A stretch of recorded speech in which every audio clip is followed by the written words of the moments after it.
What is the criteria to be judge a person a good man or the bad man?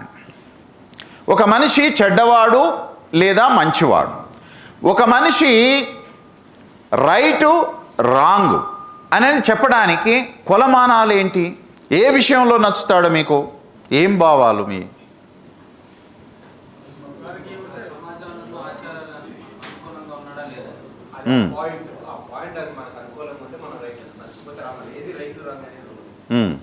సరే, బయట గురించి మనిషి గురించి అయితే అట్లా, ఇంట్లో మన పెళ్ళాం ఉంటుంది, మన పిల్లలు ఉంటారు, లేదా వాళ్ళు కూడా మన గురించి మంచోడా చెడ్డోడా అనేది జడ్జి చేస్తూ ఉంటారు. బయటికి చెప్పకపోయినా ఇట్లా మీటింగ్ పెట్టి మైక్ చేతికిచ్చి మీ ఆయన మంచోడా లేదా చెప్పమ్మా అని అడగకపోవచ్చు.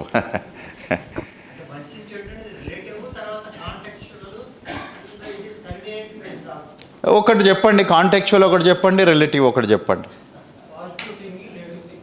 ఏంటి అవి కామన్గా అర్థం చేసుకోవడానికి?